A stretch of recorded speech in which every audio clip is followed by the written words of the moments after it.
manque de collègues, manque de personnel soignant. J'arrivais pas à être le médecin que je m'étais promis d'être. Au bout d'un moment, j'avais un conflit de valeurs. Je me disais, je fais pas du bon travail, ça me frustre, et je suis allé voir ailleurs.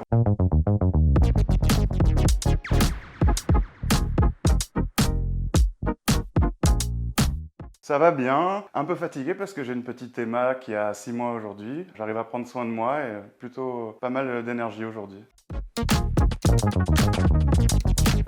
J'ai fait 2 ans en tant que PH contractuel. J'ai eu un peu une désillusion de mon parcours au milieu hospitalier parce que par le manque de moyens, j'arrivais pas à être le médecin que je m'étais promis d'être. Manque de collègues, manque de personnel soignant. Au bout d'un moment, j'avais un conflit de valeurs en fait. Je me disais, je fais pas du bon travail, ça me frustre, et je suis allé voir ailleurs, entre guillemets, dans le médico-social.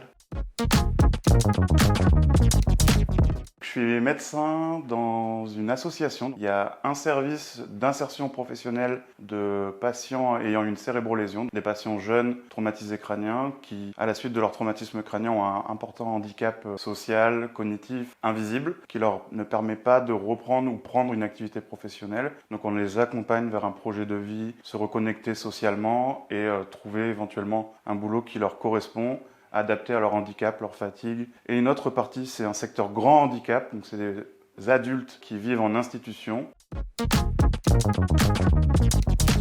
Aujourd'hui, quand je termine ma journée à 17h, j'ai pas une tonne de choses auxquelles je pense. Je suis pas obligé de retravailler le soir, de revoir mes comptes rendus, de revoir mes dossiers. Je trouve qu'en termes de séparation vie perso, vie pro, ça change, ouais. Ce qui me plaît, c'est le temps long. Quand je rentre en contact avec les patients, c'est vraiment une rencontre en profondeur. Je peux prendre le temps. J'ai pas de diagnostic à faire. Je les rencontre, je leur rencontre leur entourage, leurs ressources personnelles et périphériques. Ça a commencé quand j'étais interne à Montpellier. J'ai participé à un groupe de méditation, MBSR, donc 8 semaines. Après avoir participé pour moi-même, j'ai contribué au montage d'un programme dans le but de réduire le stress chez les internes. Ça m'a apporté beaucoup de satisfaction d'avoir des retours des internes qui m'ont dit « T'as bien fait de me motiver à faire ce programme, je me sens beaucoup plus acteur de mon stress ». 2020, il y a eu la crise Covid. J'ai participé à des groupes d'entraide sur Facebook notamment. Je voyais des collègues en soirée ou le week-end que je pouvais revoir la semaine dans mon groupe que j'avais formé en larmes, qui le week-end me disait tout va bien dans le meilleur des mondes. Et en fait, ça allait pas du tout. Il y avait une appréhension énorme quant à enchaîner le nombre de gardes parce qu'on n'était pas assez nombreux. Et là, je me suis dit, il y a un truc qui va pas. J'avais envie de le crier sur tous les toits. On a fait une thèse d'exercice sur la qualité de vie des médecins généralistes libéraux en 2024. Et ben, c'est catastrophique. Il y a une perte de sens, il y a un épuisement professionnel, une impossibilité de combiner la vie au cabinet et la vie personnelle. Il y a plein d'autres problèmes comme la consommation de médicaments, de stupéfiants. Je me suis toujours dit pourquoi il n'y a que très peu de médecins qui ont eux-mêmes un médecin traitant. Être son propre médecin, c'est pas une bonne idée.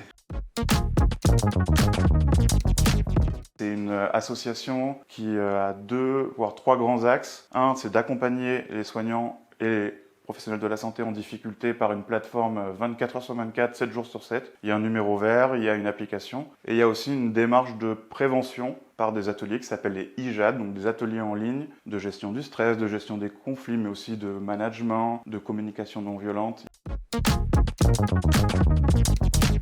Il y en a une quarantaine par jour et en aval des appels, en fait, il y a une hiérarchisation des prises en charge avec des consultations anonymes avec des psychologues, mais aussi, si besoin, des établissements partenaires pour une hospitalisation. Et il y a tout un réseau qu'on appelle le réseau national des RPS avec des médecins, des psychologues, des professionnels de santé qui aident leurs collègues sur tout le territoire.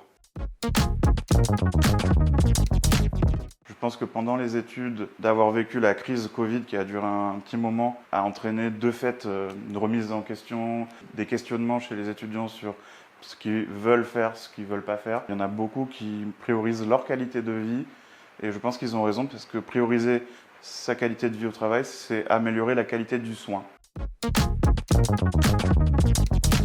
Déjà, je ne travaille pas trop, je travaille 3 jours et demi par semaine. J'aime bien méditer et notamment entre midi et 2, ça m'arrive de faire des siestes. J'apprends à parfois ne rien faire pendant quelques minutes pour descendre la pression. J'ai une bonne tension, par contre j'ai des troubles de l'attention. En un mot, ouais. Des fois je m'éparpille, mais l'attention, non, ça va, je la suis et c'est assez correct.